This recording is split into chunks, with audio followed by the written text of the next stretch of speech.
पढ़ रहे श्रीमद् भागवतम स्कंद 1 अध्याय 7 और श्लोक संख्या 49। 46 नहीं है।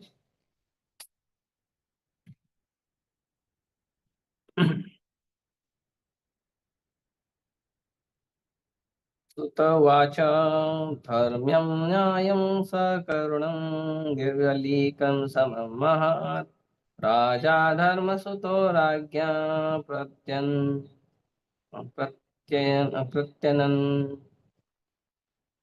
प्रत्यनन्दत्वचः द्विजा। ततोवाच धर्मं न्यायं सकरुणं निव्यलीकं समं महत् राजा धर्मसुतो राज्ञा प्रत्यनन्दत्वचः द्विजा।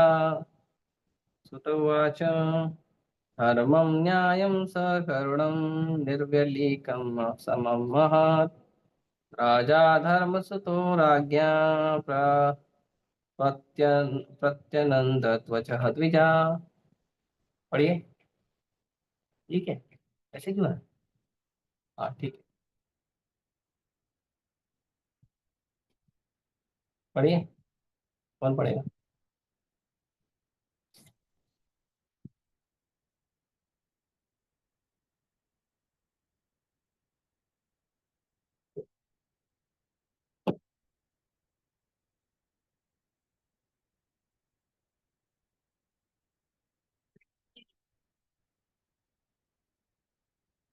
एक ही तो पढ़ लेते हैं ना। जीव लो आप।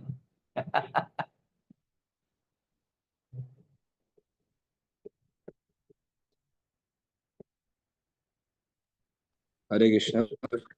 धर्म्यं न्यायं सकरुणं ज्ञानं सकरुणं निर्विलोक सममहतः राजधर्मसुतो राज्ञ प्रत्यदवचो द्विजः।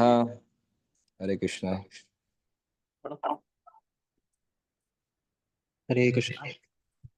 सुत उवाच धर्म्यन्याय्यं सकरुणं निर्व्यलीकं समं महत् राजा धर्मसुतो राज्ञः प्रत्यनन्दद्विद्वचो द्विजाः। हरे कृष्ण। हरे कृष्ण। सूत उवाच धर्मन्याय सकूर्ण निर्व्यालिक सममहत् राजा धर्मसुतो राज्य प्रत्यन्वजो द्विजा। और कोई पढ़ेगा ऑनलाइन?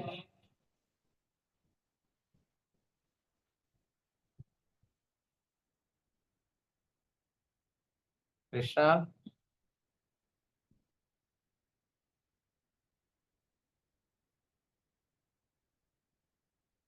ठीक है। शब्दार्थ अनुवाद और तात्पर्य कृष्ण कृपा मूर्ति पहचान भक्ति वेदांत स्वामी श्री प्रभुपाद श्री प्रभुपाद की जय।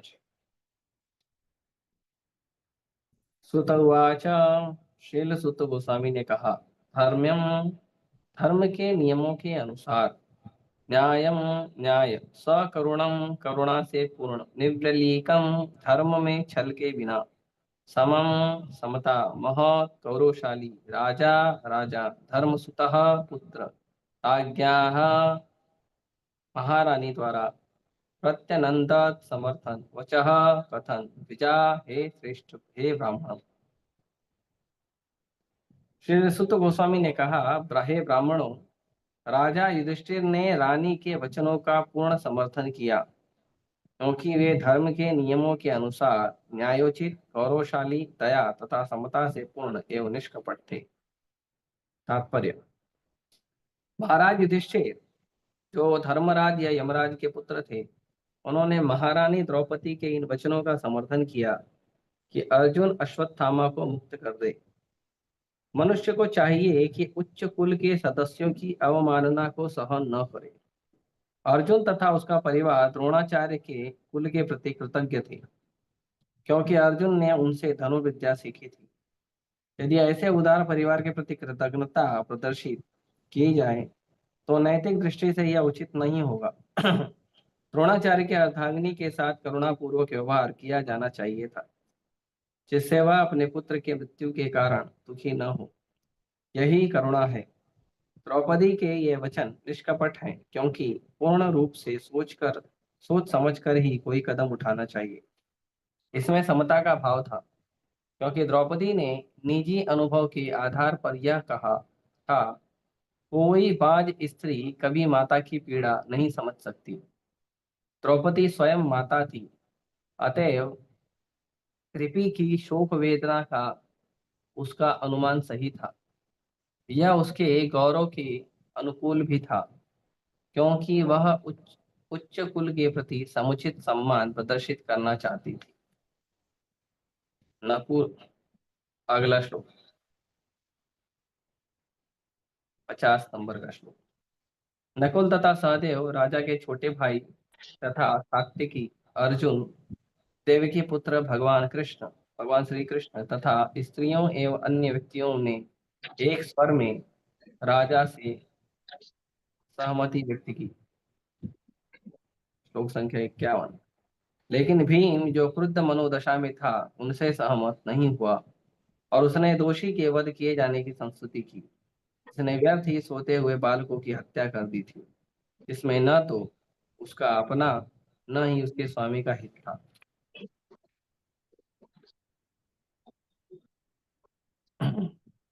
अगला श्लोक। भीम, द्रौपदी तथा अन्य व्यक्तियों के वचन सुनकर चतुर्भुज श्री भगवान ने अपने प्रिय सखा अर्जुन के मुंह की ओर देखा और मानो मुस्कुराते हुए बोलना प्रारंभ किया। ठीक है, हम ये तात्पर्य प्रार्थना के बाद करेंगे। ओम ज्ञानतिमिरान्धस्य ज्ञानाञ्जनशलाकया चक्षुरुन्मिलितं येन तस्मै श्रीगुरवे नमः। श्रीचैतन्यमनोभीष्टं स्थापितं येन भूतले स्वयं रूप कदा मह्यं ददाति स्वपदान्तिकम्। वन्देऽहं श्रीगुरो श्रीयुतापदकमलं श्रीगुरुन् वैष्णवांश श्रीरूपं साग्रजातं सगणरघुनाथान्वितं तं सजीवं साद्वैतं सावधूतं परिजनसहितं कृष्णचैतन्यदेवं श्रीराधाकृष्णपादान् सह गणललिता श्रीविशाखान्वितांश्च नमो विष्णुपादाय कृष्णपृष्ठाय भूतले श्रीमते भक्तिवेदान्त स्वामी नित्यानंद। नमस्ते सारस्वते देवे गौरवाणी प्रचारिणे निर्विशेष शून्यवादी पाश्चात्य नमो विष्णुपादाय कृष्णपृष्ठाय भूतले श्रीमते भक्ति सिद्धांत सरस्वती नाम श्रीवार्षभानवी देवी दयिताय कृपाब्धये कृष्ण संबंध विज्ञान दारिणी प्रभुवे नमः। माधुरोज्ज्वल प्रेमाढ्य श्रीरूपानुग भक्तिदा श्री गौर करुणा शक्ति विग्रहाय नमस्ते। नमस्ते गौरवाणी श्रीमूर्तये दीनतारिणे रूपानुग सिद्धांत नमो गौरकिशोराय साक्षात् वैराग्यमूर्तये प्रलम्बरसाम्बोधे पादाम्बुजाय नमः। नमो भक्ति विनोदाय सच्चिदानन्दनामिने गौरशक्तिस्वरूपाय रूपानुगवराय गौराविर्भाव भूमि सौन्दर्यष्टा सज्जन प्रिय वैष्णव सार्वभौम श्री जगन्नाथाय ते नमः। वाञ्छाकल्पतरुभ्यश्च कृपा सिन्धुभ्यैव च पतितानां पावनेभ्यो वैष्णवेभ्यो नमो नमः। नमो महावदन्याय कृष्ण प्रेम प्रदायते कृष्णाय कृष्ण चैतन्य नाम्ने गौतमे पंचतत्वात्मकं कृष्णं भक्तरूपस्वरूपकं भक्तवतारं भक्ताख्यं नमामि भक्तशक्तिकम्। हे कृष्ण करुणा सिंधु दीनबंधु जगत्पते गोपेश गोपिका राधा कांत नमस्ते। जयतां सुरतरुर्पङ्गो मम मन्दमतेर्गति मत्सर्वस्य पादाम्बोजो राधामुदं देव्यद्वृन्दारण्यकल्पद्रुमाधः श्रीमद्रत्नागार सिंहासनस्थं श्रीमद्राधाशीलुगं प्रेष्ठालिभिसेवमानुस्मरामि। श्रीमान् रासरसारं देवं श्रीवत्तटे स्थितः कर्षन् वेणुसनैर्गोपी गोपीनाथाय श्रीस्तनः तप्तकाञ्चन गौरांगी राधे वृंदावनेश्वरी वृषभानुस्ते देवी प्रणमामि हरिप्रिये। जय श्री कृष्ण चैतन्य प्रभु नित्यानंद श्री अद्वैत गदाधर श्रीवासादि गौर हरे कृष्णा कृष्णा कृष्णा हरे हरे हरे राम राम राम हरे।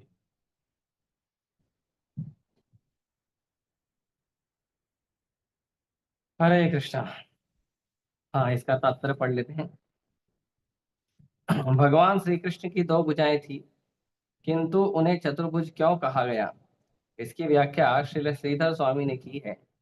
अश्वत्थामा के वध के संबंध में भीम तथा द्रौपदी दोनों के मत भिन्न भिन्न थे। भीम उसे तुरंत मार देना चाहता था, लेकिन द्रौपदी उसे बचाना चाहती थी।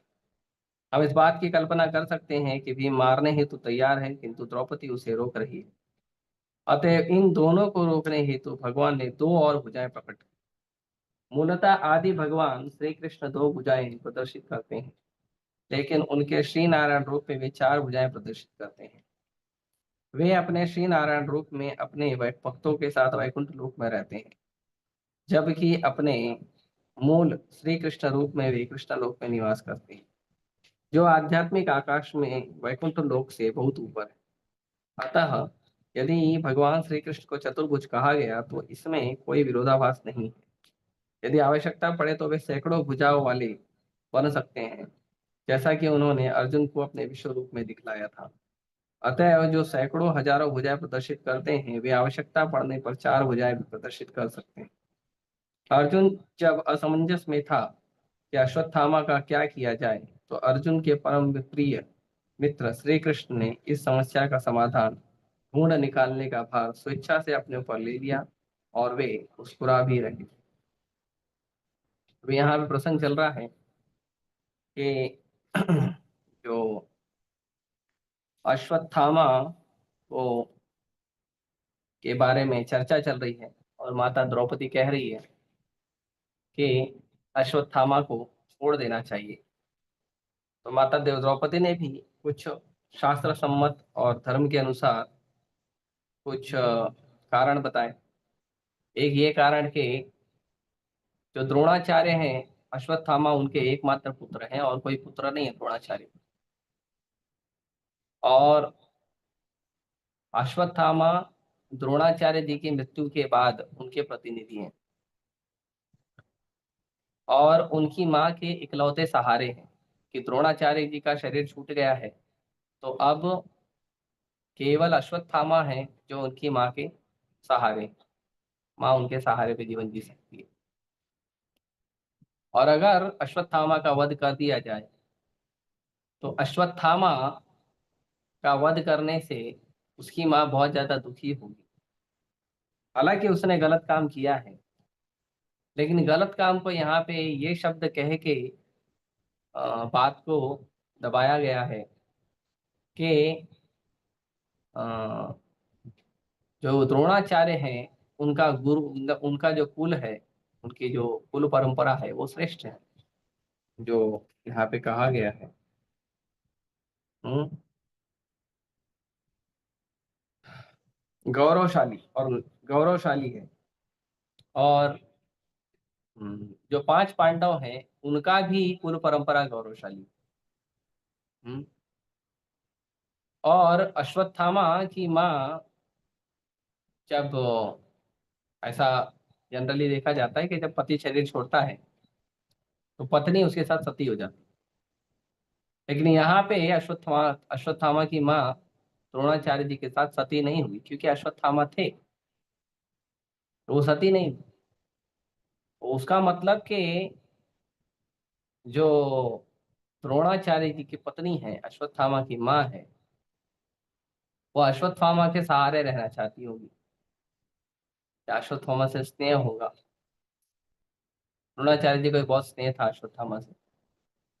तो इन सब कारणों की वजह से माता द्रौपदी ने कहा कि अगर अश्वत्थामा का शरीर छूटता है, उसको मार दिया जाता है, उसको दंड दिया जाता है, तो जैसे मैं अपने बच्चों के लिए तड़प रही हूँ, वैसे ही अश्वत्थामा की माँ भी अपने बच्चों के लिए तड़प रही। और यहाँ पे एक तात्पर्य में उदाहरण दिया जाता है कि कोई बांझ स्त्री माँ की पीड़ा नहीं समझ सकती। एक माँ होने का क्या पीड़ा होता है। जनरली माँ को सबसे बड़ा एक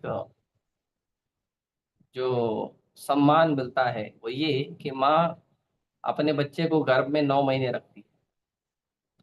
बच्चे का उम्र जितना भी होता है उससे 9 महीना ज्यादा माँ के साथ उसका संबंध होता है। तो इसीलिए जो बच्चा है उसका दर्द जो है, एक माँ का दर्द जो है, बच्चे से विमुक्त होना या बच्चे के बिना रहना। बच्चे के बिना तो बांझ स्त्री भी रहती है, लेकिन बच्चे के बिना बांझ स्त्री का रहना और बच्चे के बिना बच्चा होने के बाद माँ का रहना, वो दोनों में अंतर है। कि कई बार लोग बोलते हैं भक्ति के बारे में कि भक्ति का क्या पावर है, भक्ति का क्या कैसा है। तो जो भक्ति किया है या जो भक्ति कर रहा है उसको भक्ति का वैल्यू पता है। जो भक्ति कभी करता ही नहीं है उसको क्या वैल्यू बता देगा। हम्म? और कुछ लोग खाली तिलक लगा के ऐसे घूमने आ जाते हैं, उनको नहीं पता रहेगा।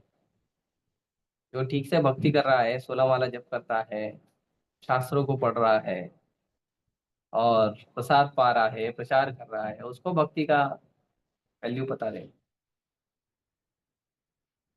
जिस व्यक्ति के हृदय में भक्ति ने जन्म नहीं लिया या जिसके जीवन में भक्ति का प्रवेश नहीं हुआ है, वो व्यक्ति थोड़ी बता पाएगा कि भक्ति का क्या महत्व है, क्या पावर है।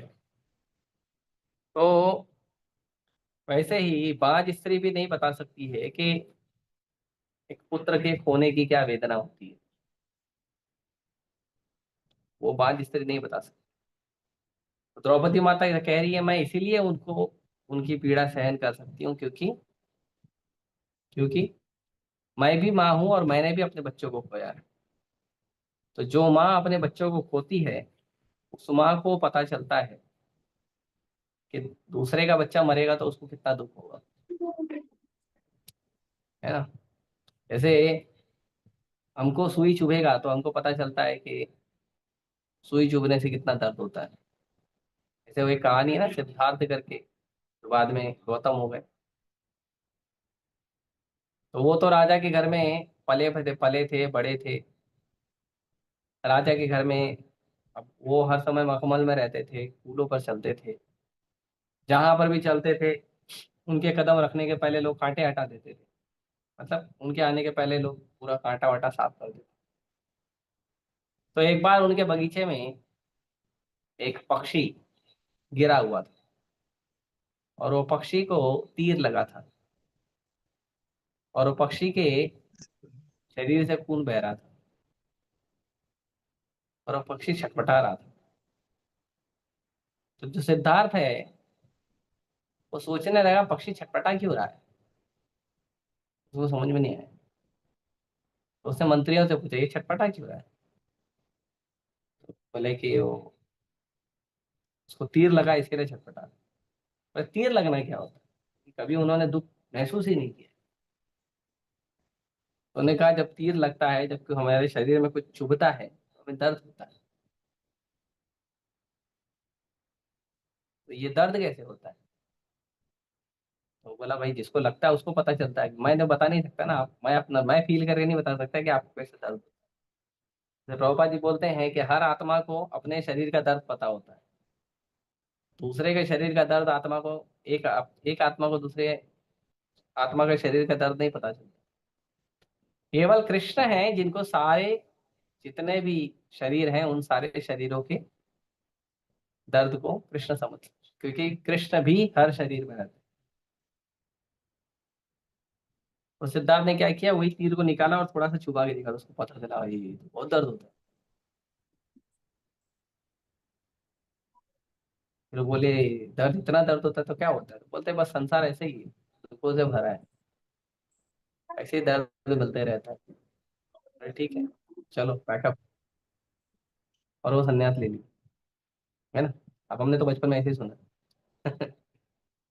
तो उसी प्रकार जो व्यक्ति दुख सहता है उसी व्यक्ति को पता होता है कि दुख क्या होता है ना।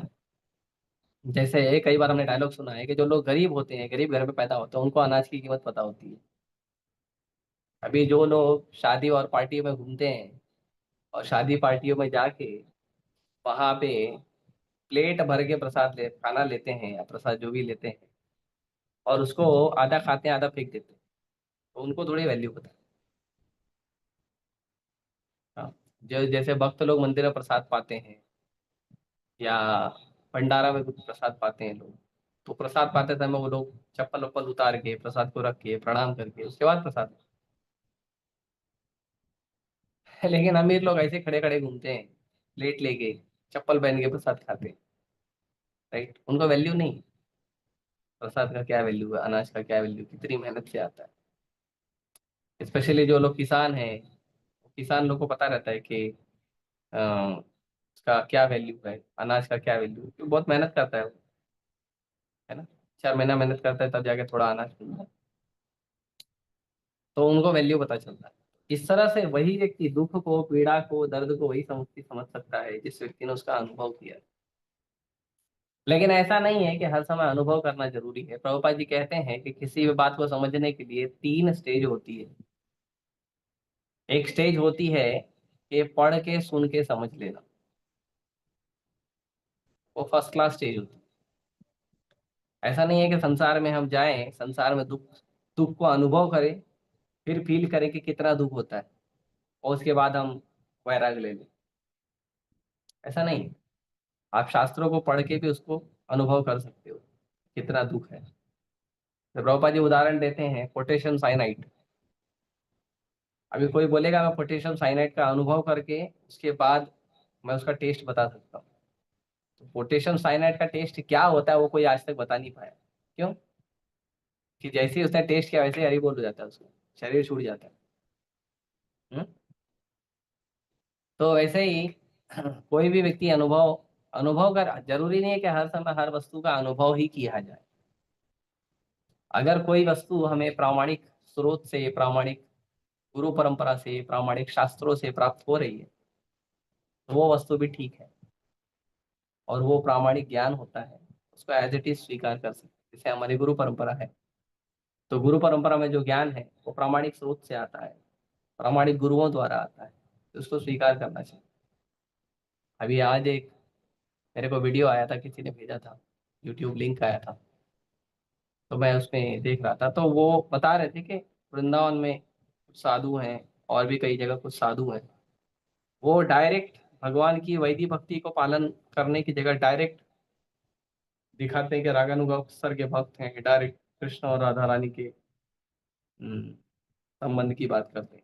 उन्होंने कहा कि नहीं, इसके लिए गुरु परंपरा पालन करना चाहिए, कुछ तो प्री रिक्विजिट ट्रेनिंग होना ही चाहिए ना। अभी हर कोई शुद्ध भक्त तो नहीं होता, शुद्ध महाभागवत भक्त तो नहीं होता, तो होना चाहिए, उनको स्वीकार करना चाहिए, समझना चाहिए। और अगर ऐसा नहीं कर रहे हैं तो हर व्यक्ति को उनको स्वीकार नहीं करना चाहिए, हमको अपना बद्ध स्तर भी देखना चाहिए। तो एक जो है वो सबसे बेस्ट है कि अ, हम शास्त्रों को पढ़ के, और शास्त्रों को पढ़ के जीवन को अनुभव करने वाले लोगों को के से सुन के, उनके अनुभव को सुन के हम जो है स्वीकार कर सकते हैं। जैसे कोई व्यक्ति है आगे जाके आया, है ना, कुछ दूर जाके आया और जाके आया और बोला अरे वो आगे बहुत कीचड़ है, मत जाओ, है ना।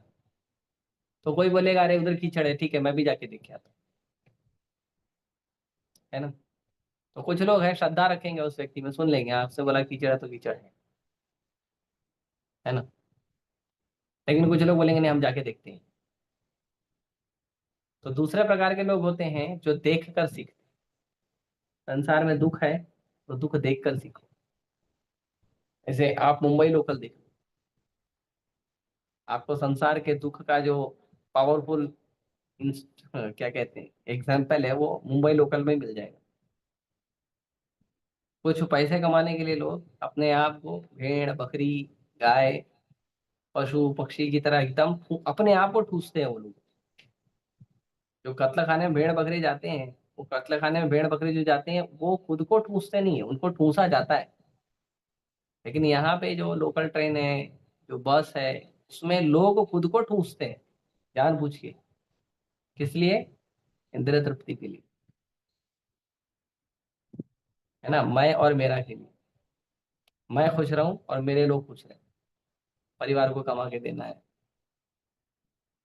तो उसको देखेंगे तो आपको समझ में आएगा। कभी कभी तो ऐसा होता है कि हम लोग ट्रेन पकड़ने जाते हैं, इसमें आता हूँ उल्लासनगर, तो कभी कभी तो मैं देखता हूँ कि ट्रेन को पहले मैं देख लेता हूँ, हाँ ये मेरे चढ़ने लायक नहीं है, मैं नहीं चढ़ता हूँ। मैं देख लेता हूँ ये मेरे चढ़ने लायक नहीं है। जब मैं देखता हूँ एकदम लेट हो रहा है, कोई दूसरा ऑप्शन नहीं, तब मैं अपने आप को भीड़ के अंदर डाल देता हूँ, भीड़ मेरे को चढ़ा देती है। तो गाली देते रहते, ये बाबा भी बीच में आ गया बोलते। कुछ लोग हैं वो देखकर दुख समझते हैं। किसी के घर में मृत्यु हुआ है, देखते हैं अरे ये तो बहुत रो रहा है, मृत्यु से दुख होता है। तो कुछ सुनकर समझते हैं, कुछ देखकर समझते हैं, कुछ लोगों को अनुभव लगता है,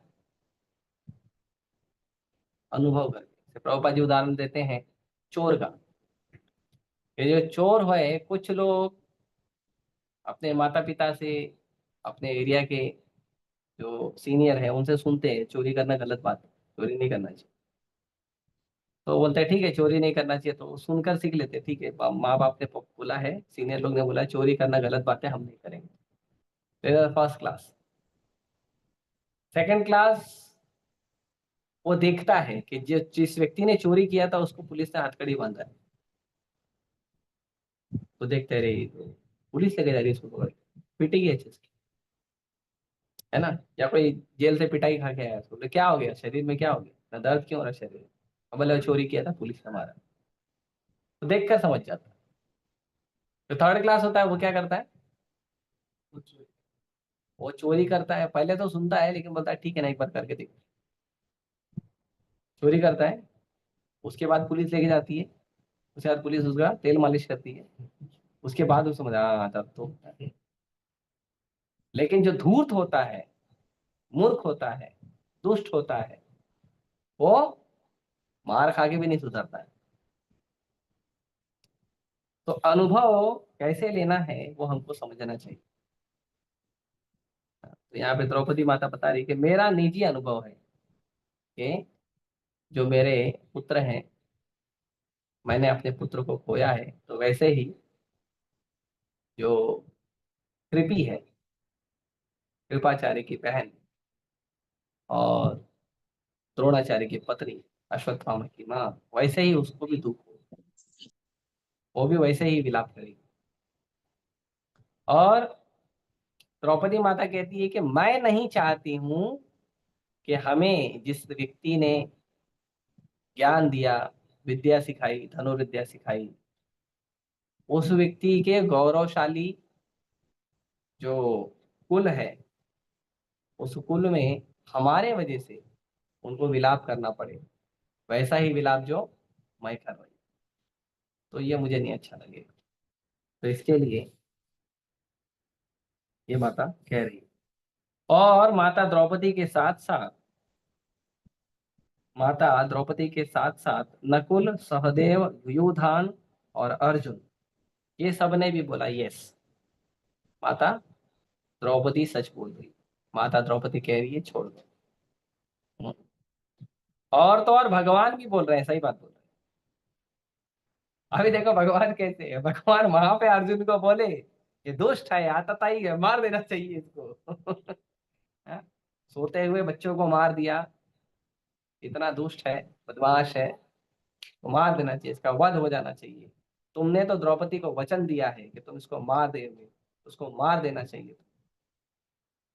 तो अर्जुन मारा तो नहीं, अर्जुन बोला ठीक है द्रौपदी के सामने मारेंगे, उसको पशु की तरह बना के लेके गए, मारा तो नहीं। अभी यहाँ पे भगवान बोलते नहीं द्रौपदी सही बोल रही है, नहीं मारना चाहिए। तो भगवान बड़े चतुर हैं। हम्म। लेकिन भीम जो क्रुद्ध मनोदशा में था वह सहमत नहीं हुआ, और उसने उस दोषी के वध किए जाने की संस्तुति की जिसने व्यर्थ ही सोते हुए बालकों की हत्या कर दी। इसमें न तो उसका अपना न तो उसके स्वामी का हित था। अभी जो द्रोणाचार्य ने वध की, उनके 5 पांडव के 5 पुत्रों का वध किया था, तो भीम कह रहे हैं कि नहीं ऐसा नहीं होना चाहिए। जो जिनका वध हुआ वो युद्ध भूमि में लड़ाई करने नहीं गए, वो अपने कमरे में सो रहे थे। युद्ध का नियम क्या है कि जब कोई व्यक्ति आपसे युद्ध करने आता है, आपको ललकारता है, और उसके सामने भी अस्त्र शस्त्र है, साथ में लिया है, तो लड़ाई करनी चाहिए, और उस युद्ध में वो मारा गया तो ठीक है। लेकिन यहाँ पे क्या है, वो तो गए नहीं थे युद्ध में, तो रात को बढ़िया सो रहे थे।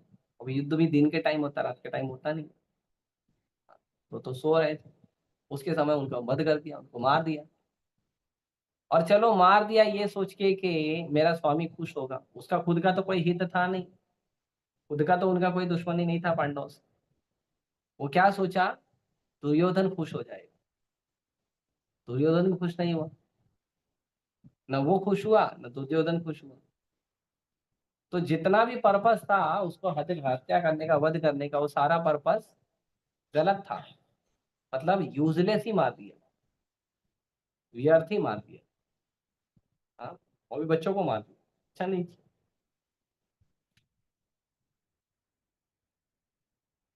और इस तरह से जब भगवान ने देखा अर्जुन को, द्रौपदी को, युयोधान को, और सहदेव को, नकुल को, इन सबको देखा भगवान ने, और भीम को भी देखा, तो भगवान मुस्कुराने लगे। है ना। यहाँ पे तो बात धर्म संकट की हुई ना। द्रौपदी भी धर्म के अनुसार बोल रही है, भीम भी धर्म के अनुसार बोल रहा है, दोनों धर्म के अनुसार बोल रहे हैं, तो धर्म संकट हो गया। धर्म के अनुसार दोनों शब्द है, लेकिन धर्म दोनों एक दूसरे के विरुद्ध है। दोनों जो अ, बातें हैं, दोनों धर्म के अनुसार ही है, लेकिन दोनों बातें एक दूसरे के विरुद्ध है। तो ऐसे में धर्म के पिता भगवान कृष्ण जो हैं वो मुस्कुराने लगे और अर्जुन की तरफ देख रहे हैं, क्योंकि अर्जुन के पास थे अश्वत्थामा। और फिर बोलना प्रारंभ किए, तो अभी जो है वो भगवान बोलना शुरू करेंगे। श्लोक संख्या 54, 55, 56, 57, 58, यहाँ तक भगवान बोलेंगे। इसके बाद बहुत सुंदर ग्लोरियस अध्याय शुरू हो रहा है, महारानी कुंती की प्रार्थना। सबसे पहली प्रार्थना है, भागवतम की पहली प्रार्थना है कुंती महारानी की प्रार्थना। ठीक है। तो यहाँ पे चतुर्भुज शब्द का जो है व्याख्या श्रील प्रभुपाद जी कर रहे हैं कि चतुर्भुज क्यों कहा गया है। क्योंकि जब दो मत हो गया, भीम का एक मत है, द्रौपदी का एक मत है, तो उसमें अब दोनों को समझाना पड़ेगा ना, रोकना पड़ेगा ना। तो भगवान ने दो और भुजा निकाल ली। तो भगवान तो सर्वसमर्थ है, तो दो और भुजाएं निकाल ली और अपना नारायण रूप ले लिया। और नारायण रूप लेकर भगवान चार भुजाओं के रूप में वहां पे भगवान उपस्थित हो गए। और यहाँ पे और एक बात बता रहे हैं कि नारायण के रूप में भगवान वैकुंठ लोक में रहते हैं। तो यहाँ पे वैकुंठ लोक में और गोलोक वृंदावन में बताया गया है क्या अंतर है। वैसे बहुत सारे वैकुंठ लोक हैं, बहुत सारे वैकुंठ, अनंत लोक हैं। तो हर वैकुंठ लोक में भगवान एक एक रूप में रहते हैं। जैसे कहते हैं भगवान ने अवतार लिया, तो अवतार लिया तो भगवान अपने वैकुंठ लोक से धरती पे आते हैं।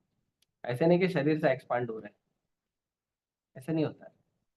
ऑब्वियसली हाँ, जब कृष्ण खड़े रहेंगे तो उनके शरीर से बहुत सारे लोग, बहुत सारे अवतार एक्सपांड हो सकते हैं। लेकिन जब अवतार का मतलब होता है भगवान अपने धाम से उतर के आते हैं, अपने धाम से। मतलब भगवान हर रूप, जितने भी रूप धरती पे प्रकट होते हैं, हर रूप में भगवान अपने अपने वैकुंठ रूप में रहते हैं। नारायण भी अपने वैकुंठ रूप में रहते हैं। है ना। आप लोग आई थिंक ये तो, हम्म, ये देखो ये वाला जो पिक्चर है ना, ये वाला पिक्चर, तो ये पिक्चर में देखो यहाँ पे लिखा है श्री मधुसूदन, ये सब वैकुंठ लोक है। और ये जो है ये गोलोक वृंदावन है ना। ये एक वैकुंठ लोक, ये दूसरा वैकुंठ लोक, ये तीसरा वैकुंठ लोक, ऐसे बहुत सारे अनंत वैकुंठ लोक है। और जो उसमें जो सबसे टॉप मोस्ट वैकुंठ लोक है, वैकुंठ प्लैनेट, और गोलोक वृंदावन। तो इसमें बताया है, देखो बढ़िया फोटो बनाया है, और उसमें बना के ये भी किया है। तो श्री मधुसूदन करके है, एक वैकुंठ लोक में मधुसूदन है, एक वैकुंठ लोक में श्री माधव है, एक वैकुंठ लोक में श्री अधोक्षज है, एक वैकुंठ लोक में श्री नारायण है, एक वैकुंठ लोक में श्री त्रिविक्रम है, एक में श्री अनिरुद्ध है, एक में श्री हरि है, एक में श्री दामोदर है। वैसे बहुत सारे वैकुंठ लोक हैं, और हर वैकुंठ लोक में भगवान अपने प्रधान, किसी न किसी वैकुंठ लोक में भगवान रहते हैं। तो नारायण वैकुंठ लोक में रहते हैं, और कृष्ण जो है वो वो भी वैकुंठ लोक में रहते हैं, लेकिन वो कृष्ण का वैकुंठ लोक जो है वो गोलोक वृंदावन। तो तो यहाँ पे कह रहे हैं कि अगर भगवान को चतुर्भुज कहा गया है तो ऐसा नहीं है कि अभी नारायण प्रकट हो गए कृष्ण हट गए, नहीं, कृष्ण ही नारायण है। कृष्ण कितने भी भुजा प्रकट कर सकते। तो यहाँ पे जब भगवान रासलीला किए थे तो वहां पे भी एक उल्लेख आता है कि भगवान एक बार जाके छुप गए थे गोपियों से, और राधा रानी से जाके छुप गए थे। और क्योंकि सब गोपियां और राधा रानी सब ढूंढने लगे भगवान को, तो भगवान ने क्या किया, चतुर्भुज रूप ले लिया। तो चतुर्भुज रूप ले लिया तो गोपियां जब भगवान के पास आई तो गोपियां ने भगवान को देखा, तो अब तो दो रूप में नहीं है, कृष्ण रूप में नहीं है, विष्णु रूप में, चतुर्भुज नारायण रूप में है। तो जब गोपियों ने नारायण रूप में देखा तो नारायण को प्रार्थना करने लगे कि अगर आपने कहीं कृष्ण को देखा है तो मेरे को बताओ, है ना, हम लोग उनको ढूंढ रहे हैं। लेकिन जब राधा रानी आई भगवान के पास तो भगवान तो अपनी दो भुजा, चार भुजा संभाल नहीं पाए, दो भुजा में वापस आ गए, है ना। तो भगवान जो है चाहे तो दो भुजा हो, चाहे चैतन्य महाप्रभु ने छह भुजाएं प्रकट की, षडभुज, दो कृष्ण के, दो राम के, दो सन्यासी चैतन्य महाप्रभु, और भगवान ने अष्ट भुजाएं भी प्रकट की हैं, और भगवान सहस्त्र भुजा, आपको पता होगा कि समुद्र मंथन के टाइम पे मद्राचल पर्वत के ऊपर भगवान जो है सहस्त्र बाहु, सहस्त्र भुजा वाले भगवान अजित जो है सहस्त्र भुजा वाले रूप लेकर भगवान प्रकट हुए। तो भगवान कितनी भी भुजाएं प्रकट कर सकते हैं, भगवान के लिए कोई असमर्थ कार्य नहीं है, कृष्ण सर्वसमर्थ है। तो और प्रभुपाद जी और एक बता रहे हैं कि उन्होंने सैकड़ों भुजाओं वाला रूप भी दिखाया है। किसको दिखाया था? अर्जुन को, विश्व रूप, है ना। तो भगवान जहाँ जरूरत पड़ता है वहां करते हैं। तो अब भगवान मुस्कुरा रहे हैं। आप देखो जब भी अर्जुन कंफ्यूज होता है तो भगवान उसको देख के मुस्कुरा रहे हैं, है ना। भगवद गीता में भी ये शब्द आता है कि अर्जुन को इस तरह से रोता हुआ देखकर भगवान कृष्ण मुस्कुराने लगे। तो यहाँ पे भी भगवान मुस्कुरा रहे हैं। और अब भगवान मुस्कुराते हुए तीन चार श्लोकों में, नहीं दो ही श्लोक बोले, एक, दो, दो श्लोक बोला है भगवान ने, दो श्लोक में भगवान ने समझा दिया। ये सूत गोस्वामी ने चार श्लोक में बताया है आगे क्या हुआ, और फिर ये अध्याय पूर्ण। ठीक है, हम ये रोकते हैं, किसी का कोई प्रश्न है तो पूछ सकता है। Hare Krishna. Yes, any question? हम भगवान से कैसे मिल सकते हैं प्रभु जी? भगवान से कैसे मिल सकते हैं? भगवान से मिलने के लिए पहले तो भगवान से मिलने की इच्छा होनी चाहिए, और भगवान से मिलने की इच्छा तीव्र होनी चाहिए, है ना। कैसी इच्छा होनी चाहिए? तो एक बार एक गुरु से उनका शिष्य पूछ रहा था कि भगवान को प्राप्त करने की भजन की इच्छा कैसी होनी चाहिए। तो गुरु जी बोले चलो मेरे साथ। गुरु जी उसको नदी के पास लेके गए, आधा नदी, आधा नदी में, आधे आधे पानी पे दोनों गए, और गुरु जी उसका सिर पकड़े और नदी के अंदर डाल दिए, है ना। वो थोड़ा टाइम डाल के रखे, लगभग 50 सेकेंड या 1 मिनट पूरा। तो जब डाल के रखे तो छटपटाने लगा, अरे गुरु जी, अरे गुरु, छोड़ो छोड़ो छोड़ो। प्राण छूटने वाला था तो गुरु जी ने उसका बाहर निकाल दिया। तो जैसे ही ऐसे किया फिर गुरु जी ने डाल दिया, फिर छटपटाने लगा, फिर गुरु जी ने उसको छोड़ दिया, फिर बाहर आया, फिर डाल दिया, डाल दिया,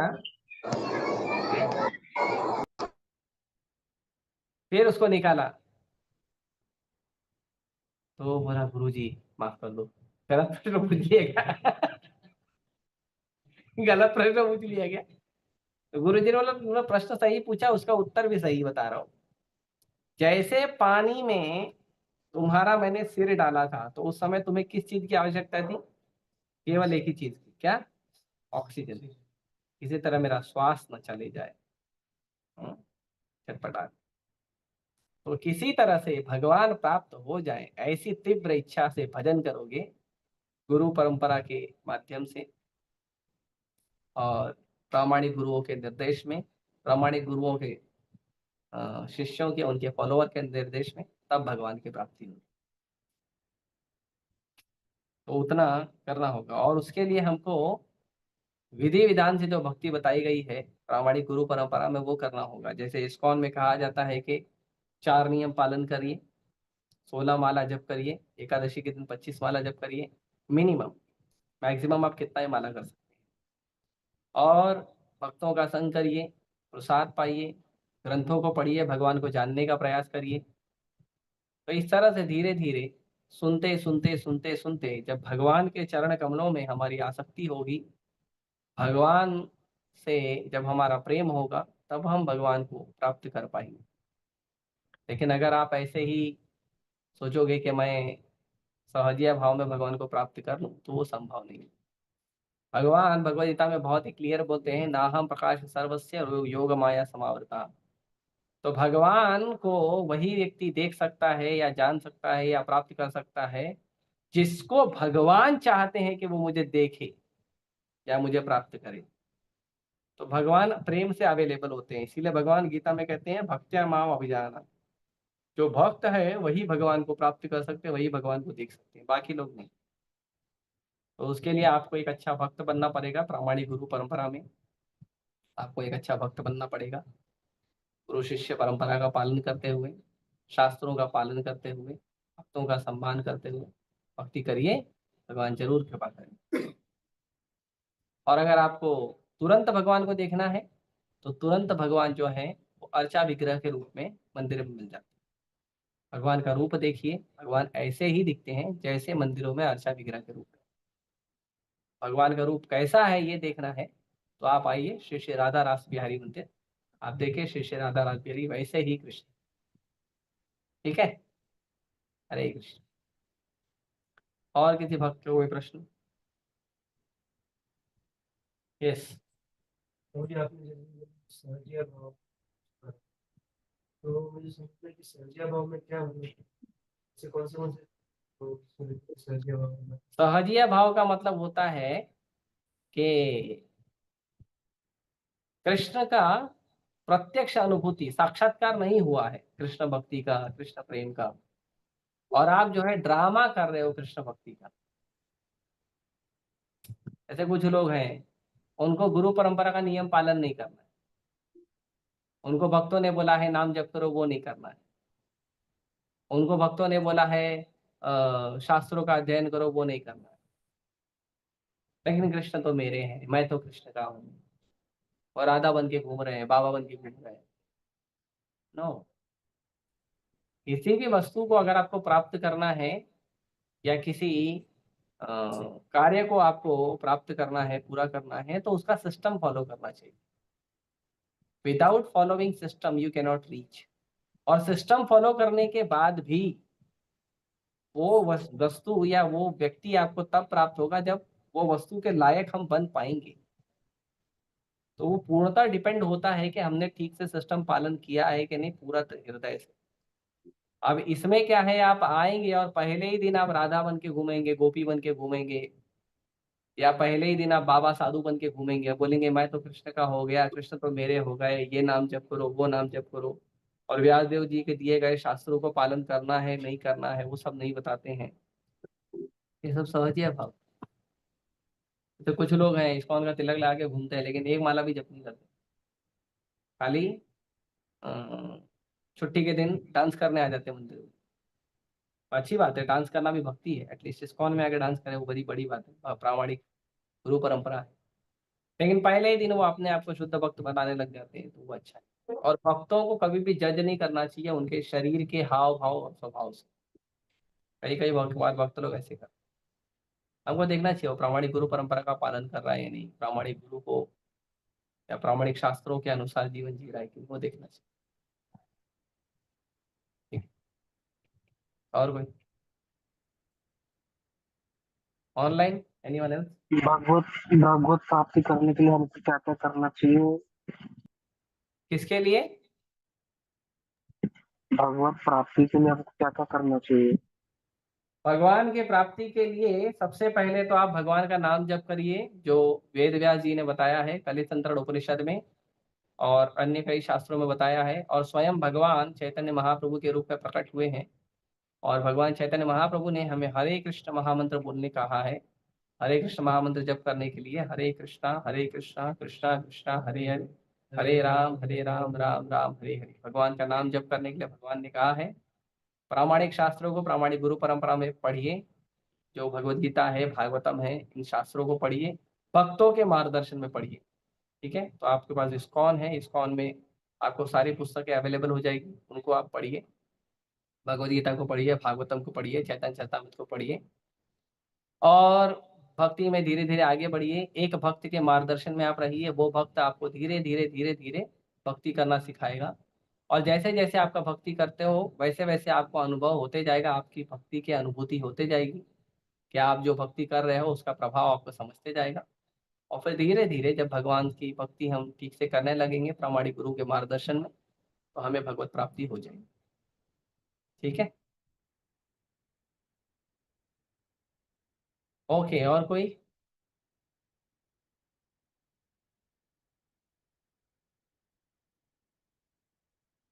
ठीक है, आप सभी का बहुत बहुत धन्यवाद। ग्रंथराज श्रीमद् भागवतम की जय, श्री प्रभुपाद की जय। हरे कृष्ण।